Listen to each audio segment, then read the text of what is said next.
Good afternoon, everybody. My name is Ivan Jovanovic, and on behalf of Belgrade Metropolitan University, I welcome you to the web panel on lobbying in the digital space.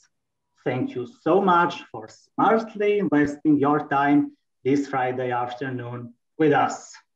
Meetings, events, networking, relationship building, intelligence gathering.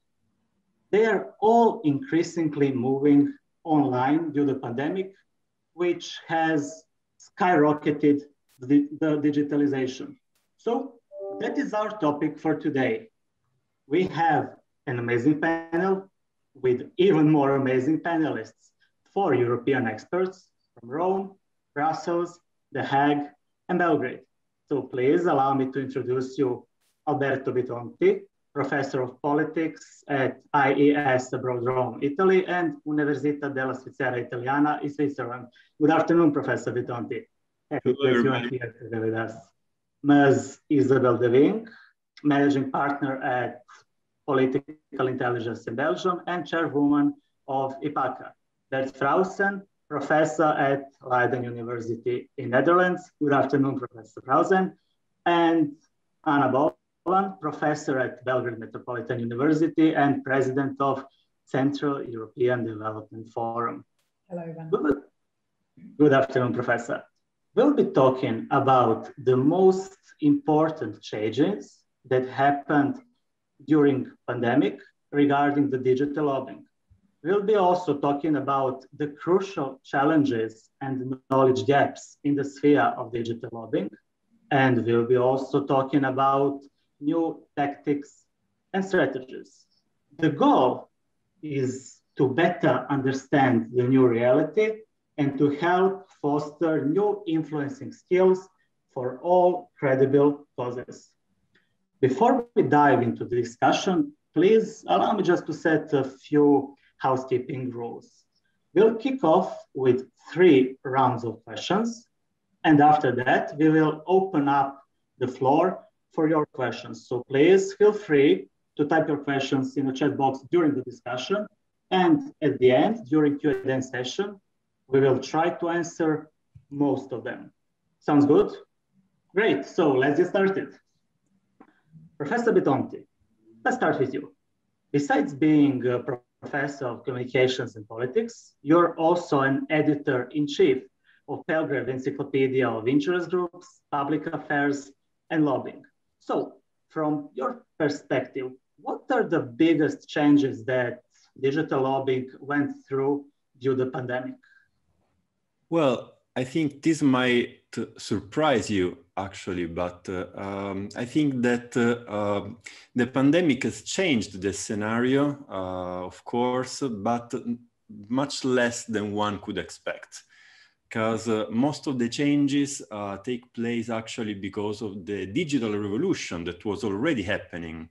So somehow the pandemic has accelerated the digital revolution and has pushed us all, academics, practitioners, public officers, to move much of their activities online.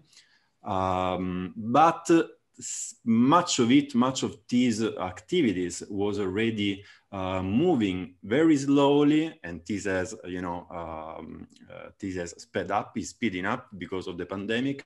They're moving towards the online world, but this is part of a larger digital revolution that is actually changing everything in policy making, in lobbying, and in much of our activities in every sector. Thank you, Professor Bitonti. Well, that sounds about right. And Ms. De Vinck, how about you? What changes do you see as the most important?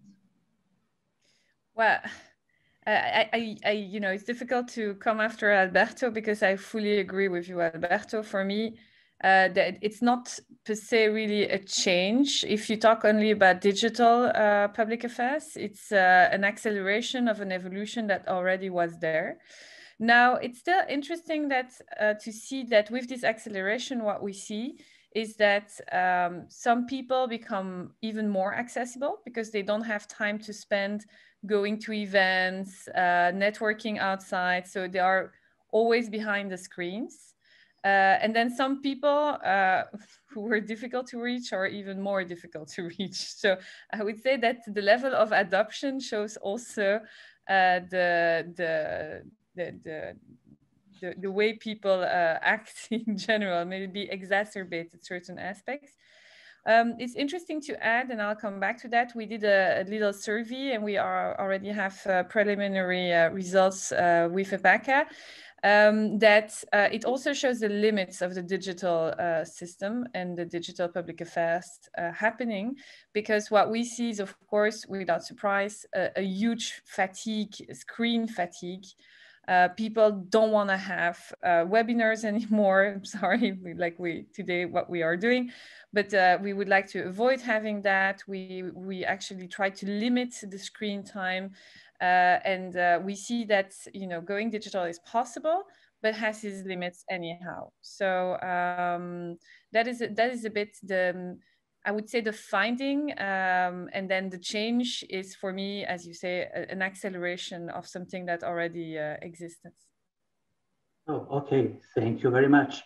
And Professor Fraussen, what is your stand on this? Yeah, I think it's a really fascinating question, and I will join the agreement among these panelists that you can wonder to what extent this really change or did this accelerate trends. If you look at it from a more academic perspective, we often make a distinction between two kinds of strategies: inside strategies and outside strategies. Inside refers to direct contact, meetings with policymakers. And outside strategies refers to all kind of initiatives where you basically use the media to influence policymakers or shape public opinion. And you could argue that due to the pandemic, the outside game has stayed the same, but the inside game has changed a little bit. Because I think, as Isabelle indicated, some people have become less accessible. Some people have become more accessible. And I think then the key question is, what kind of lobby groups have benefited from these changes? And some research is being conducted on this question. And there we tend to see that definitely in the first phase, mostly business associations have tended to increase their level of access, while some NGOs or organizations which have less resources actually had difficulties to reach policymakers. So I think that's a really important question. I think lobbying hasn't changed that much, but I think if you are a new player or a group that didn't have access, didn't have pre-existing relations, then I think building those relationships in the age of COVID, that must have been really difficult and challenging. So the new situation is going to be very challenging for the new lobbyists in the arena. Thank you very much. And Professor Bovan, as a practitioner and researcher, how would you describe this change? Well, I'd just like to thank Vesna Huni and Bojana Domazi to start with, to helping us organize the panel. And as we are organizing this within the master subject of negotiations and lobbying, I think it's really crucial that we are all tackling this increasingly exciting and complex issue, not only for the students, but it also for everybody involved, the interest groups, the policymakers, the politics, the political process as well, and very much business as well, clearly democracy itself, as we are talking about influencing a big important social groups. So I think that for our students and the wider audience, this topic is very, very, very good. So I'm even more thankful to my colleagues from Europe, from Rome, Alberto, Bert from The Hague, and Isabelle from the heart of lobbying of Europe and wider, clearly, to actually be here and discuss this. I think these are extremely rare yet, because there has been so to this. There have been researchers, there have been some studies, but not enough. I think we're at the beginning of a new era of talking about it, doing it, and researching it. So thanks again for being with us. Concerning the pandemic, I think there are some clearly short-term changes that have happened and how they've influenced lobbying, and clearly some longer term. Although the longer term ones, in fact, something that I absolutely agree with the panel, and that's just acceleration of something that's already started, and it has just pushed some players to cross the Rubicon and to just decide to dive in more. And concerning the short-term changes, we've seen a lot more, especially companies, enter the arena very much because of the crisis, because they needed to be on the special list or to get the funds from the governments, the aid. And there's been kind of waking up to this and done everything in a very short while. The types of government discussions were usually much smaller, and everything was kind of under a crisis banner. So in that way, I think short-term changes are kind of crisis-induced, and they do make sense.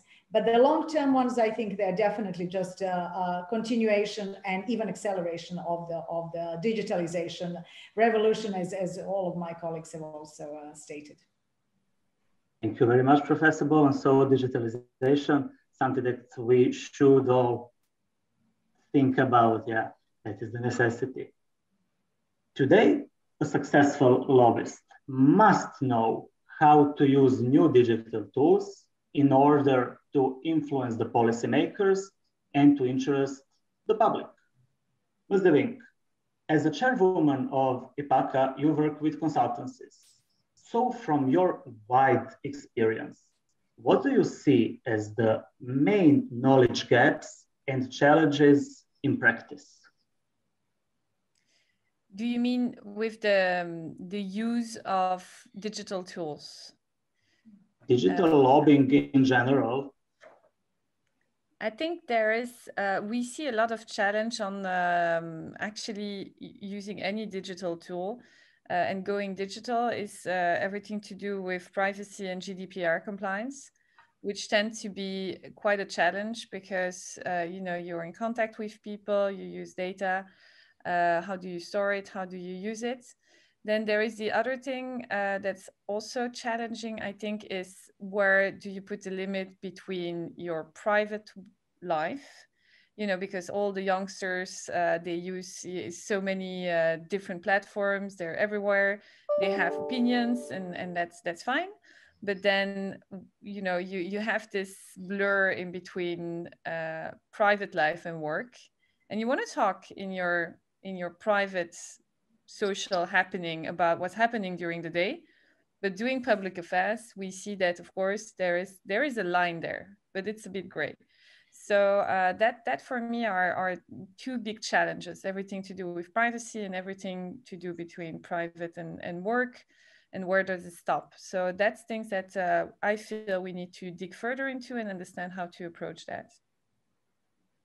Thank you very much. So line between privacy and work. And Professor Bovan, how about you? No, I think that the skill gaps definitely exists as the digital transformation, meaning everything, and to so many people, it's completely unknown what that really means. Is a whole process to go through, as all of the functions clearly in a company as well. I think the issue that apart from teaching practical skills, how to work all of the channels, what Isabelle also mentioned, how to your activism, even your citizen activism, how to separate it from all of the other activities, and also how to decide which topics are really for what kind of channels, which is not a completely new topic. It's always been in lobbying, when you make your channels decision, strategy, and the dynamism, you clearly have to take all of this in advance. I think that there were some aspects of bridging that skills gap that also have to do, and there are implications on transparency, on what are we going to do also with all the data-driven communication that kind of stays, which is registered, and will that frighten some people, some groups who feel that too much transparency might not be the best way to go about fixing a problem that they might see, whether it's a credible cause or not. So I think maybe the trail that everybody leaves, the digital trail, might be something for many groups to discuss, not to shy away from and not to pursue. But I think clearly digital skills are things to be learned, and some of them are quite tactical. And strategic planning, I don't see a huge big change in this. There will be clearly some change in the way civil society does that, because there is a lot of activism, and then clearly that's this huge, wide opportunity to involve a lot more individuals in groups. And as we have seen during the pandemic, some research has shown that business has done a lot of, has had good results in the inside game, and the NGOs and the civil society has benefited in the outside. So they've managed to use much more digital tools to be out in the open space and to use these tools. I'm sure this will continue, and just hope it doesn't go into the extremes, one in one extreme and the other in the other extreme. Thanks. Thank you very much. Professor Fraussen, you actively connect academic research and empirical works. So we are all eager to hear your observations on this.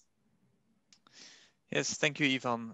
I think, I think a lot of the challenges relate to the nature of social media and digital tools. I think they're kind of a high risk, high gain tool. And I think that also triggers a lot of uncertainty among lobbyists. I remember when I was doing my PhD 10 years ago, I was interviewing an NGO active in the health domain.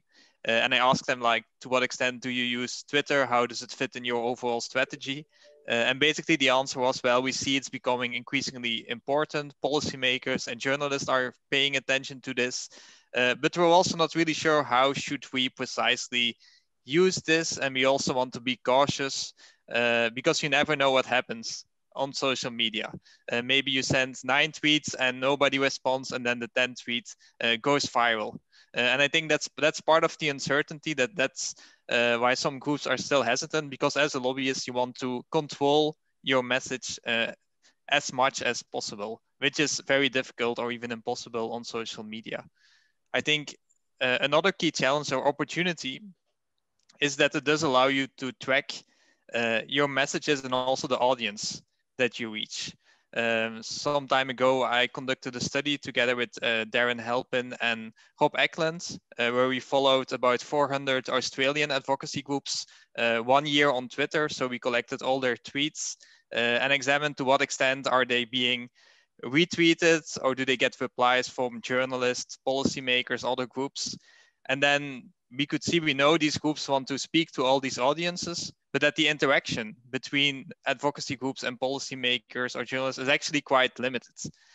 So on the one hand, it gives you the tools to track who's following you, but to receive actual engagement online, that is much more difficult, even for well-established groups. But this is something that is also changing, but I think that's a unique advantage of these tools. You can really, as an organization, think about who do we aim to reach via Facebook, via Twitter, and you can actually measure whether you are doing this or not, and which messages reach specific audiences. So I think that's a big opportunity. Thank you, Professor Fraussen. Well, yes, as we see, there are some pretty big challenges that should be bridged. And Professor Bitonti, what is your opinion on this matter? Well, I think, chasing on what Bert just said, actually, I think that, you know, the huge challenge that we all have, but especially lobbyists in their profession have with the digital revolution is exactly the type of huge change that is happening not on a formal level, because, you know, there have been studies and surveys, for example, last year, exactly on the role of the pandemic, on the public affairs, professionals, one from the Public Affairs Council, and there was another one in Italy, and many others. And everybody just said, yeah, we are using the opportunity that the digitalization brought by the pandemic is giving us, but this isn't really changing much. But the big opportunity and the big challenge is actually to be aware of the huge potential that the digital revolution provides us.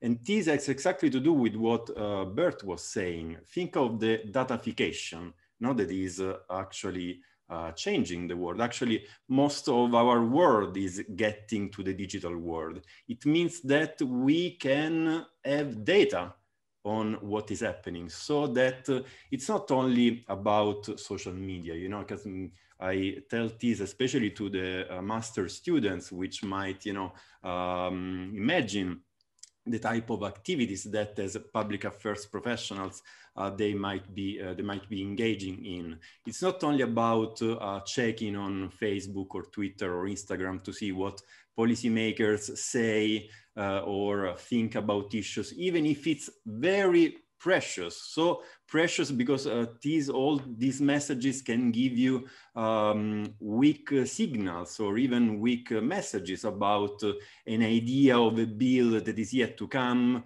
or the positioning of many of these players.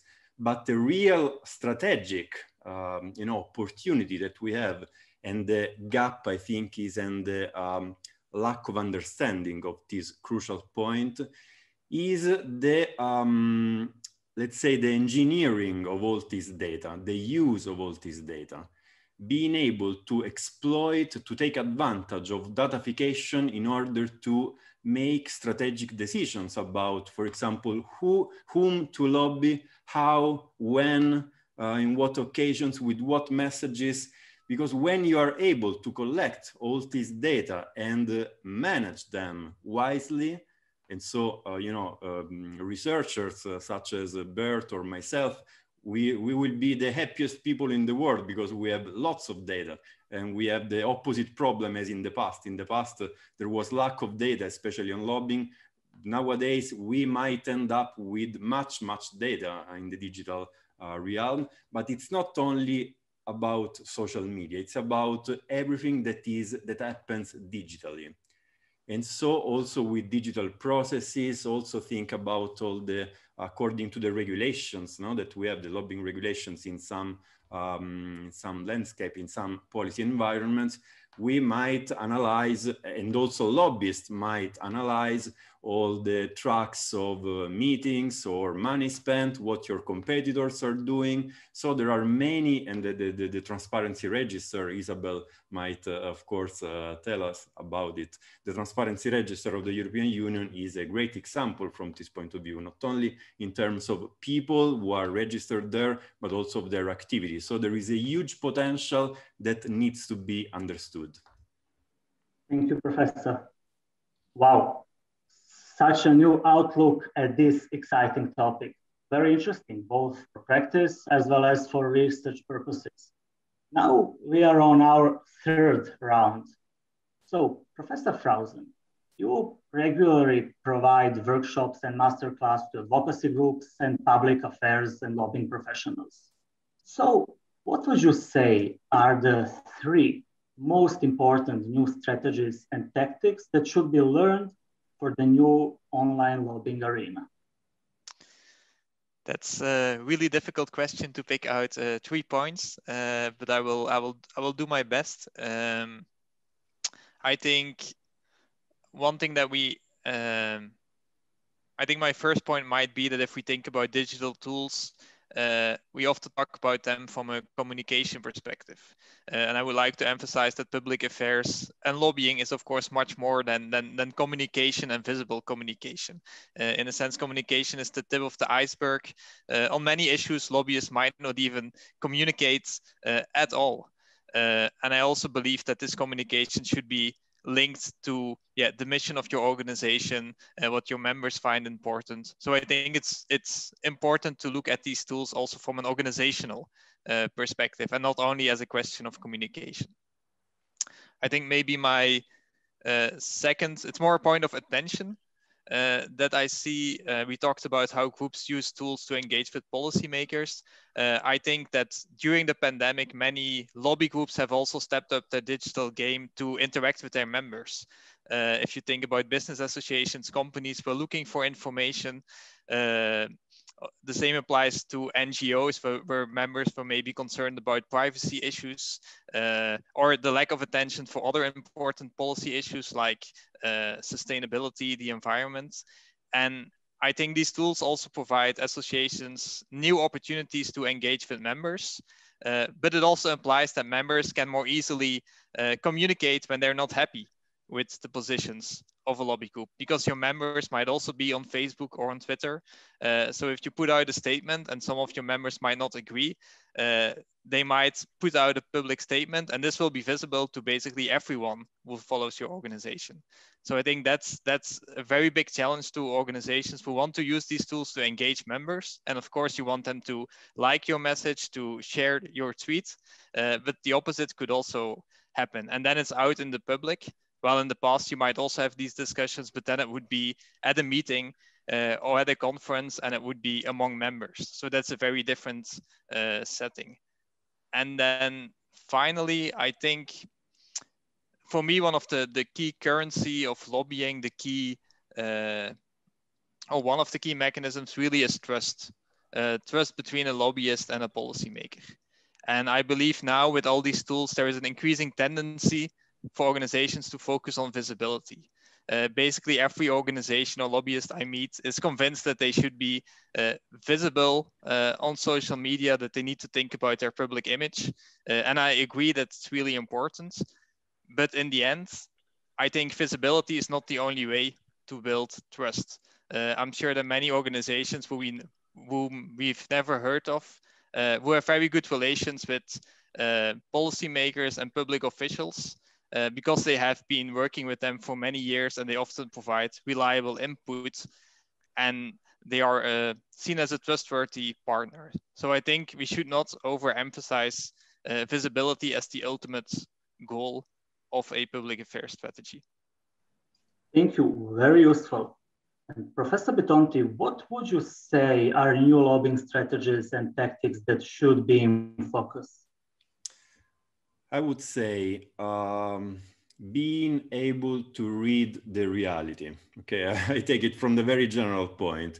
You are able, and the digital, because of what I said before, is providing us this opportunity. You are able today to read the reality with a much finer grain than in the past. So to read the reality means to acquire information and being able to interpret that information in order to make better decisions. And this applies both to lobbyists who need to think of a strategy. I totally agree with Bert. You know, the lobbyist is not only the one who goes there and, I don't know, speaks with a policymaker, but also the one, and I take the definition that we also put in our encyclopedia of a lobbyist, that is a wider definition given by Clive Thomas and Ron Rebener, who says, this definition says that lobbyist is also the one who thinks of the strategy, who advises a group about the strategy to use in a lobbying campaign. So it's a wide definition of a lobbyist. In order to make better decisions, you need to read the reality. And this applies also to policymakers, of course. When a policymaker is going to a parliament or the president of the United States or whoever, they need to draft a law or to make a decision. Well, they need to read the reality, and the involvement, the interaction with interest groups is part of that, of course. So the second, key that follows from this is to use the data that you collect wisely and well. That is, I am probably, really, focusing very much about this, but I really think that it is crucial. So learn to use the data. So data, not only about collection of data, but use and interpret this data well and manage them well.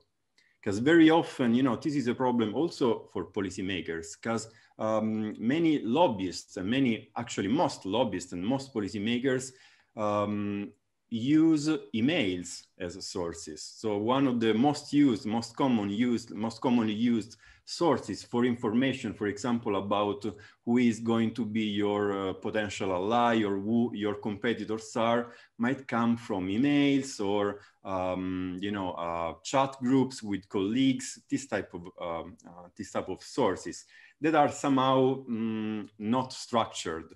Instead, and this is the frontier of digital lobbying, if you're able to collect and manage all this information in an engineered way, and so we talk about knowledge management, and there are, you know, a few platforms that have been created in the last few years in the world. There is a couple of American ones, there is an Italian one, there are just a handful in the whole world.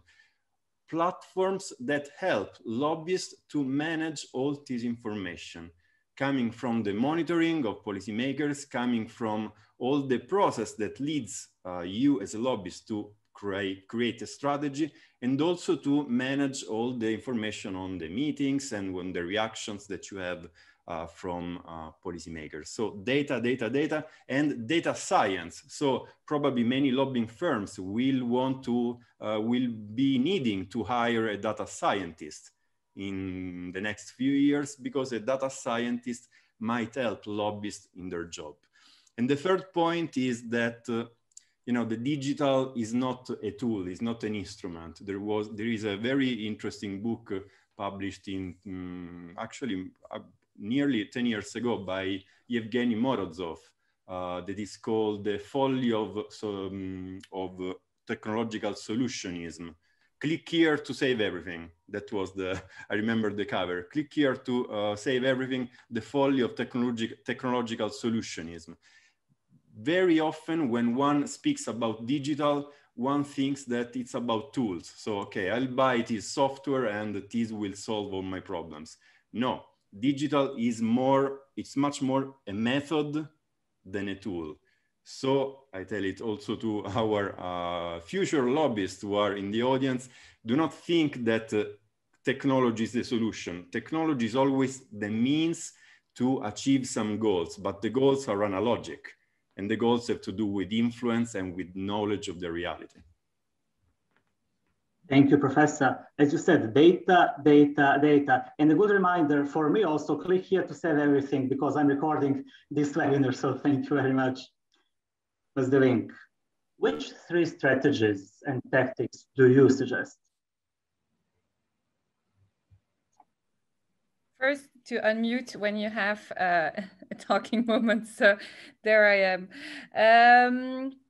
Listen, I don't have 3 specific tactics. I wanted to bounce back on what's been said because I think this is really interesting, and wanted maybe to add 1 point. So the first, point that I wanted to add is what we realized in Brussels. A little bit Brussels. It's as you said, Anna, the big capital of lobbying in Europe now. Is that it's, of course, a lot of lobbyists, a lot of bureaucrats, a lot of representations. But very often what we see is that the expertise and the experts are not, most of the time actually not in Brussels. They are at the local level, they're working on specific dossiers, and that's where you find the expertise. So in one sense, one could argue that with this acceleration of the digitalization, we at least try to push now to have more expertise coming to Brussels, because we don't have to fight as much with the people that are on the ground.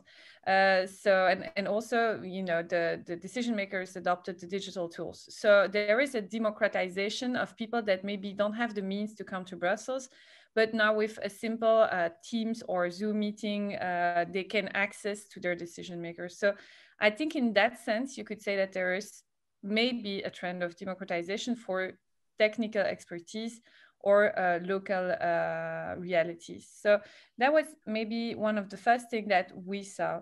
Then to link a bit what you said, Bert and Alberto, I think that the new trends, at least the way I perceive it in public affairs, is about the quality of your arguments.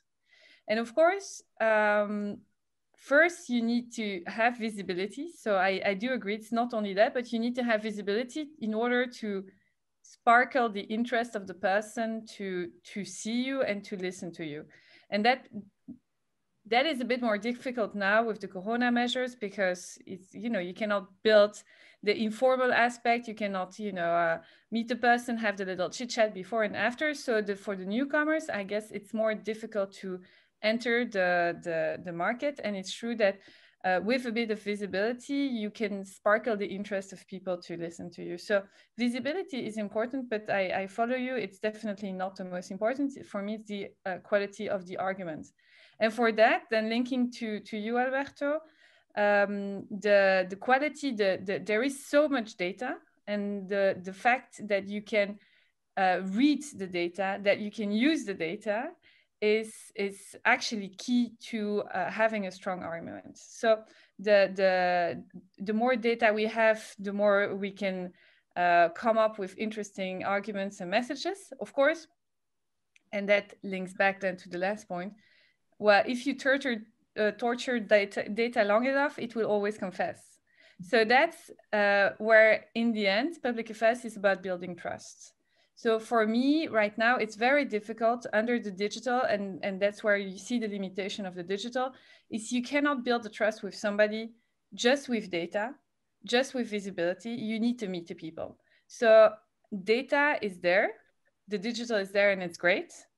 But we continue to need to have trusted relationships, and that's something that you can only build with time, and you know, with real life connection and meeting, and I think you never achieve that with digital. So a lot of opportunities, challenges, of course, but altogether, it's about trust.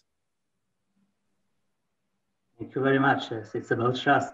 Professor Bovan, let's finish this part of the discussion with your 3 most important strategies and tactics.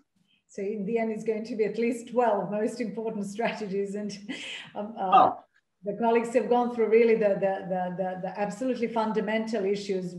I'm not left with many tools and strategies. I'll just maybe stress a few that I find are quite relevant.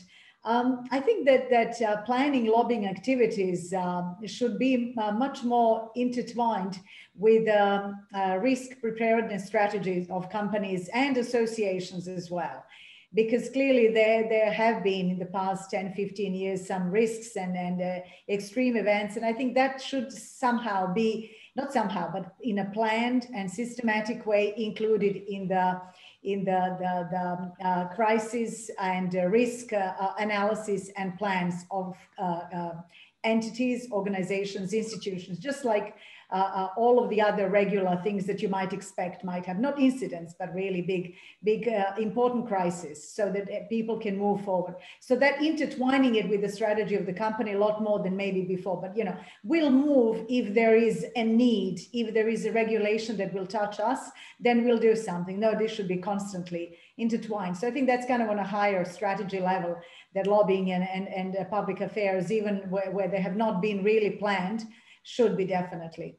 Another thing that's very important is we all kind of agree, as digital is a path that you have to pass, but it's just one of the ways you're going to do it. The main goal, the main interest, the main long-term destination where you want to be. And usually there isn't one destination. There is a continual relationship with the lawmakers, with anybody who clearly impacts your business, your association, or your group, or your interest group, however big or small it is.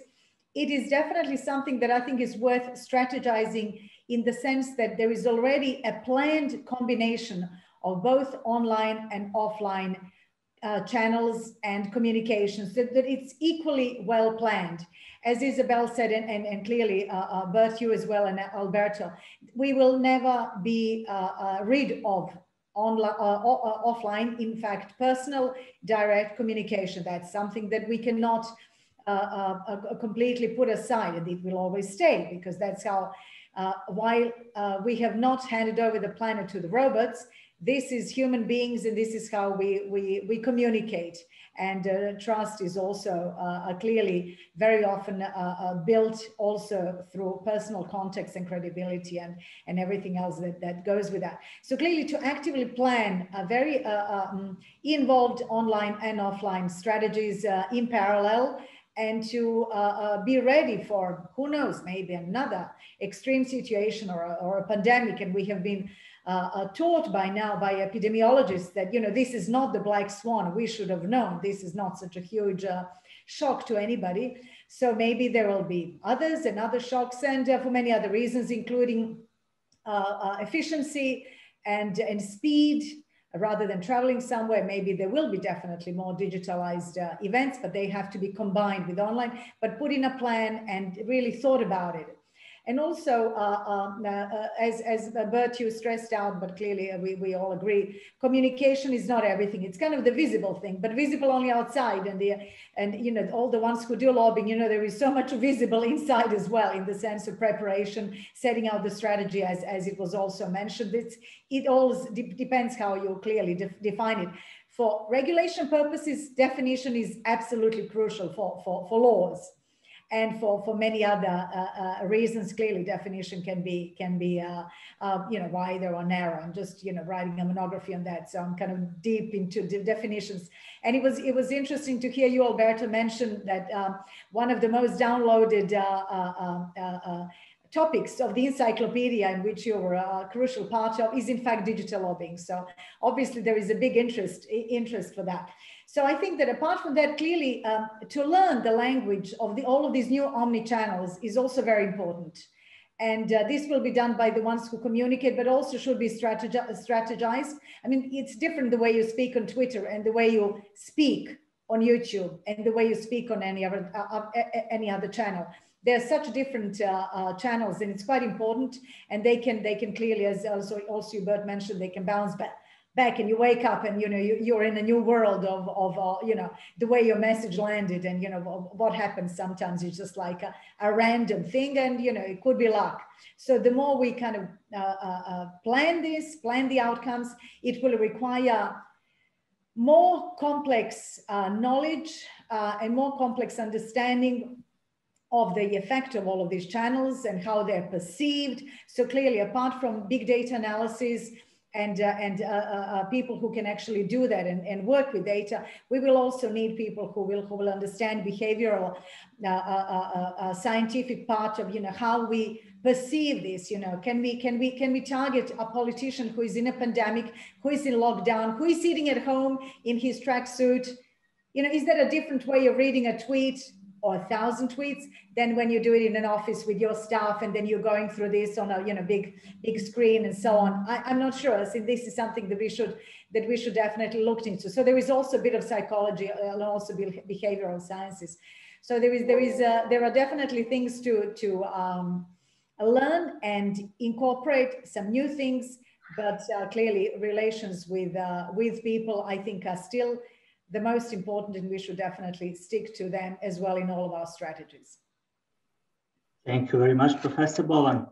So, in conclusion, our panelists have highlighted that online influencing cannot completely take place of in-person meetings and events.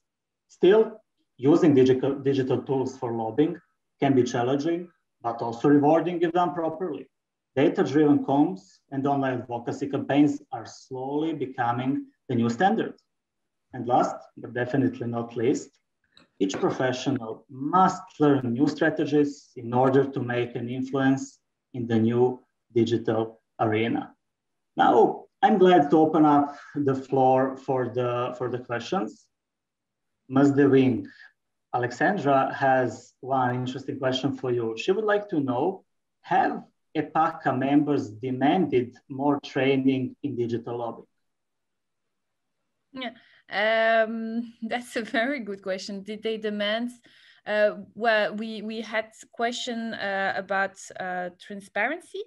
We needed clarification on with the digitalization of the communication with decision makers, if the rules and ethical code of conducts that we apply at European level within EPACA, if they still were up to date, and how you should interpret it. Because in the past you would say, well, if you are meeting somebody, you do that. But okay, what's now the limit between a phone call, a digital meeting, a meeting? So we had to clarify that a little bit. On the training per se of using digital tools themselves, I think we would be too slow at EPACA to make sure that people get the right training. So the trainings that we provided is more about writing something with impact, making sure that you have a meaningful message, and as I mentioned, privacy of data, sensitive data, how to handle that. So that's more what we have right now. Thank you, Ms. De Vinck, and thank you, Alexandra, for a great question. Professor Bovan, we also have one question for you from Angela. She would like to know, what is the experience of Serbia? Has there been any increase in digital lobbying? We haven't yet conducted a complete analysis of the research. What we see is that there has been some movement on that front. Decision makers, mostly the executive branch, not so much the parliament, but the executive branch has had contact with with some interest groups, rarely with NGOs, mostly with bigger interest representatives like the Chamber of Commerce and all of the ones that are connected with business, especially the crisis package that need to be given out. But it seems, I think, that there are two extremes.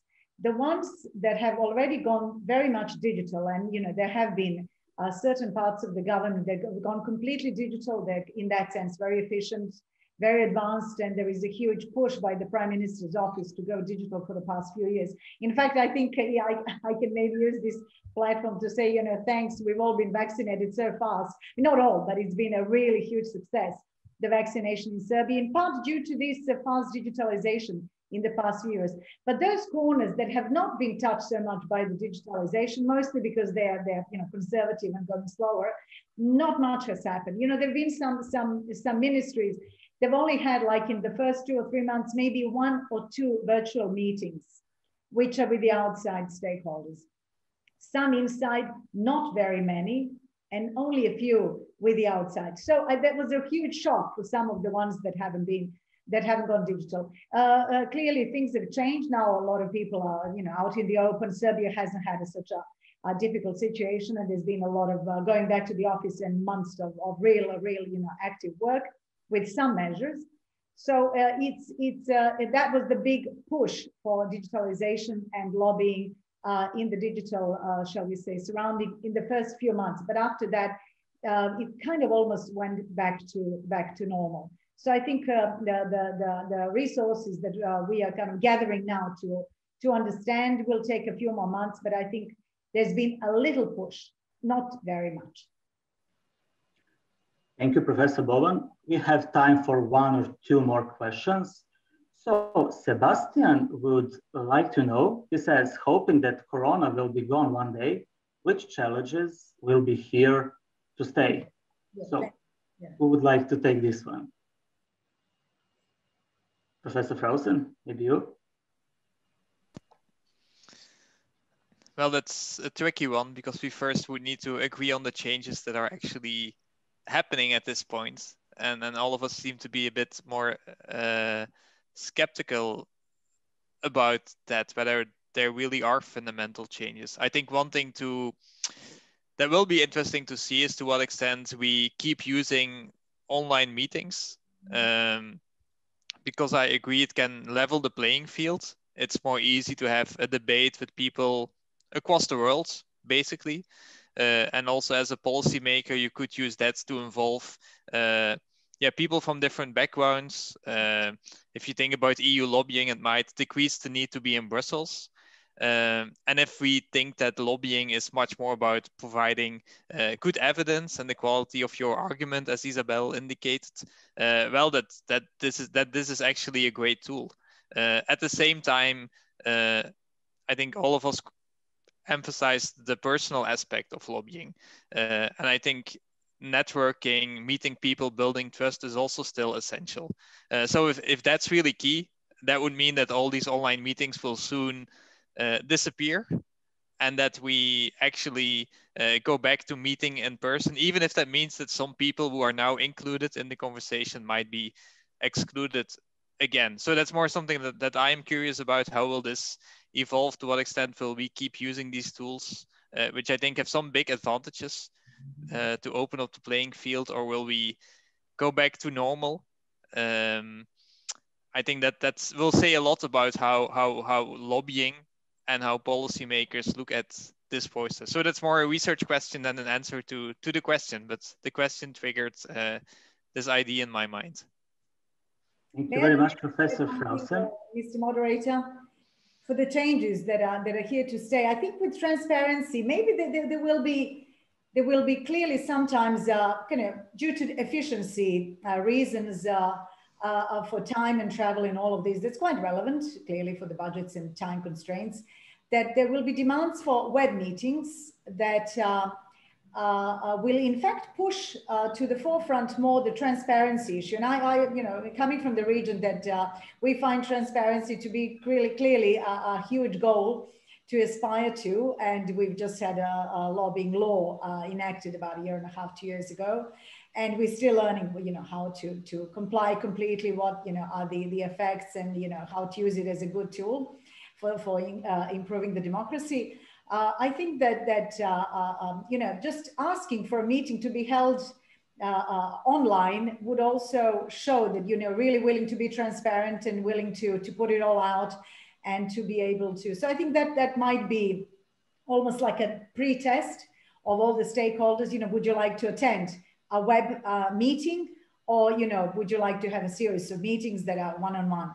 And if everything is planned, as I kind of suggested earlier, maybe in advance, then you can clearly do both. But it all should be really planned and put down in a strategy and to be combined. So I think that could push the transparency issue. Sounds about right, Professor Bovan. And Professor Bitonti, which changes do you see as long-lasting after the pandemic? Well, yeah, as we said before, it's the digital revolution that is actually producing the long-lasting effects. And so not the pandemic per se, but the digital revolution and actually the digital transformation of many activities. So just pay attention to, to this. Digital transformation is not equal to digitalization. Because per many, it's just about doing the same things that we used to do offline, online. So we may consider this simple digitalization, while digital transformation actually requires a whole reconception of many processes, of methods.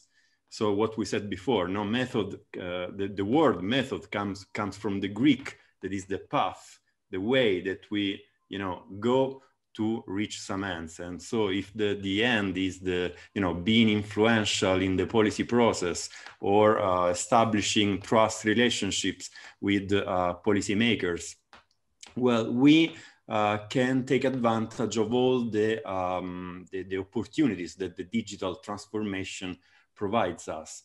And about this, actually, there is a very interesting point that also Ana was making about, the emotional intelligence, that understanding the emotions and the human aspect. Also, Isabelle talked about this.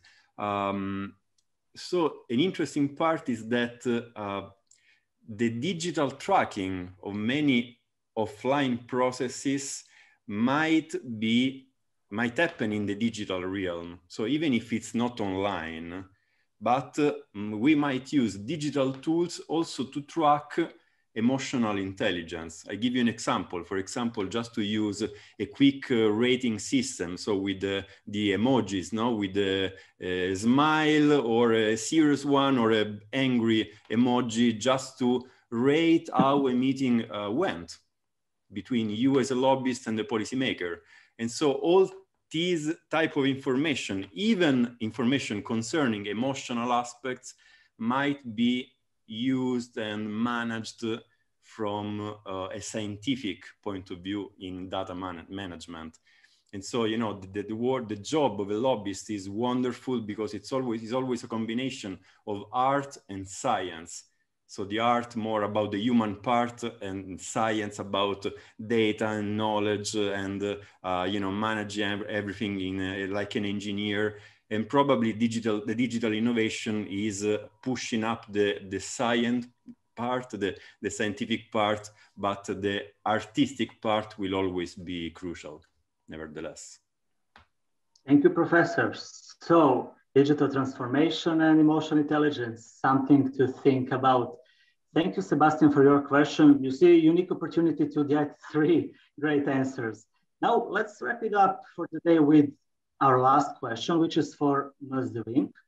And it is, can digital channels make lobbying really more transparent? And if they can, how? Wow, that's a very good question. I think for me, the digitalization of the transparency register, for example, it greatly contributed to more transparency. We also saw that data also, you know, there is a lot of data there and you can extract a lot of data, could be used in ways that you have your own interpretation of certain realities. So that's the torturing data thing that I'm telling you. So a lot of data also help to create your message in a convenient way. Then the various media channels for me are 2 things. They can be an amplification of certain realities, whereby you can liaise a message quickly and make it very visible. The other thing about the media channels, of course, is that you need to control them, and the more you have media channels, the more it's difficult. If anything, I'm not sure if it's adding transparency. I think it's making too much information kills the information. But then, of course, it can create visibility on certain realities that we didn't have, like the transparency register and visibility of transparency, or happenings and meetings, the publication of the meetings with the commissioners. So there's pros and cons, but at least I can tell you it's a lot of data and a lot of information. Thank you very much. You see, at the beginning, I said that we have an amazing panel and amazing panelists, but I was wrong. We have a brilliant panel and brilliant panelists. This was very informative, very useful. Thank you everyone for smartly spending your Friday afternoon with us. Thank you, Bojana. Thank you, Vesna, and the rest of the Belgrade Metropolitan University team. Ms. De Vinck, Professor Bovan, Professor Bitonti, Professor Fraussen. Thank you very much. So let's call it the end of this web panel. And I hope that we will be doing something like this in the future once again. Thank you very much again. Thank you, everyone. Thanks, everybody. Everyone. Thank you.